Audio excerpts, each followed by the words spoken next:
اور جس جگہ سے پودے نے خم کھایا تھا اسے کچھ یوں چھوتا جیسے زخم سہلا رہا ہو۔ پھر وہ کھیت کی مینڈ پر پہنچ کر تیز تیز چلنے لگتا۔ 4 کسان پگڈنڈی پر بیٹھے حقے کے کش لگا رہے تھے۔ ایک لڑکی گندم کے پودوں کے درمیان سے کچھ اس صفائی سے درانتی سے گھاس کاٹتی پھر رہی تھی کہ مجال ہے جو کسی پودے پر خراش آ جائے۔ درانتی ایک ایسا اوزار ہوتا ہے جس سے گھاس کاٹی جاتی ہے۔ بابا نور ذرا سا رک کر لڑکی کو دیکھنے لگا۔ وہ گھاس کی دستی کاٹ کے ہاتھ پیچھے لے جاتی، گھاس پیٹھ پر لٹکی گٹھری میں ڈال پھر درانتی چلانے لگتی۔ بھائی کمال ہے، بابا نور نے دور ہی سے کسانوں کو مخاطب کیا، یہ لڑکی تو بالکل مداری ہے، اتنی لمبی درانتی چلا رہی ہے، چپے چپے پر گندم کا پودا اگ رہا ہے، لیکن درانتی گھاس کاٹ لیتی ہے اور گندم کو چھوتی تک نہیں۔ یہ کس کی بیٹی ہے؟ کس کی بیٹی ہے بٹیا؟ بابا نے لڑکی سے پوچھا۔ اس نے پلٹ کر دیکھا تو ایک کسان کی آواز آئی، میری ہے بابا۔ تیری ہے؟ بابا نور کسانوں کی طرف جانے لگا۔ بڑی سیانی ہے، یعنی بہت عقل مند ہے، بڑی اچھی کسان ہے، خدا حیات لمبی کرے، یعنی اس کو لمبی زندگی دے۔ آج کہاں چلے بابا؟ لڑکی کے باپ نے پوچھا۔ ڈاک خانے، دوسرے نے پوچھا۔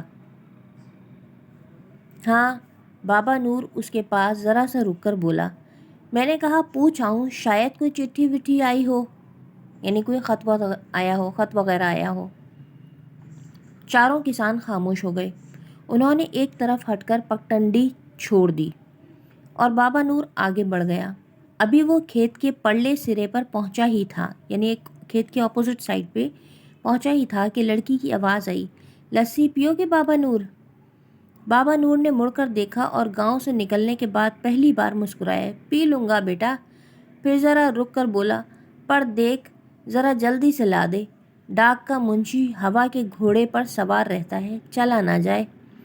لڑکی نے گھاس کی گٹھری کندھے سے اتار وہیں کھیت میں رکھی، پھر وہ دوڑ کر مینڈ پر اگی ایک بیری کے پاس آئی، تنے کی اوٹ میں پڑے برتن کو خوب چھلکایا، یعنی جو درخت کا تنا تھا اس کے سائیڈ میں ایک برتن رکھا ہوا تھا جس کو اس نے خوب کھنگال کے خوب اچھی طرح چھلکا کر صاف کر لیا۔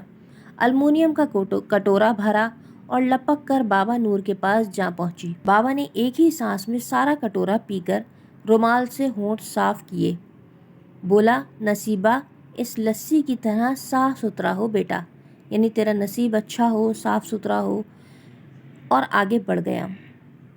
مدرسے کے برآمدے میں ڈاک کا منشی بہت سے لوگوں کے درمیان بیٹھا روزانہ کے فارم پر کر رہا تھا، یعنی فارم فل کر رہا تھا لوگوں کے۔ وہ دیہاتیوں کو معلومات سے بھی مستفید کرتا رہتا، یعنی ان کو جو بھی انفارمیشن چاہیے ہوتی، جو بھی معلومات چاہیے ہوتی، وہ اس کے بارے میں بھی بتاتا رہتا۔ میرا سالہ وہاں کراچی میں چپڑاسی کا کام کرتا تھا، جب وہ مرا تو مجھے فاتحہ پڑھنے کراچی جانا پڑا۔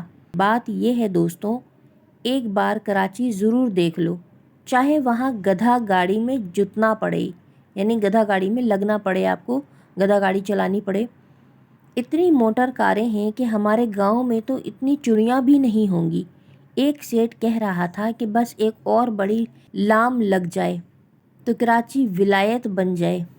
کہتے ہیں کتنی بار لام لگنے لگی پر لگتے لگتے رہ گئی، کوئی نہ کوئی بیچ میں ٹانگ اڑا دیتا ہے۔ کہتے ہیں لام میں لوگ مریں گے، کوئی پوچھے لام نہ لگی تو جب بھی تو لوگ مریں گے، لام میں گولے سے مریں گے ویسے بھوک سے مر جائیں گے، ٹھیک ہے نا؟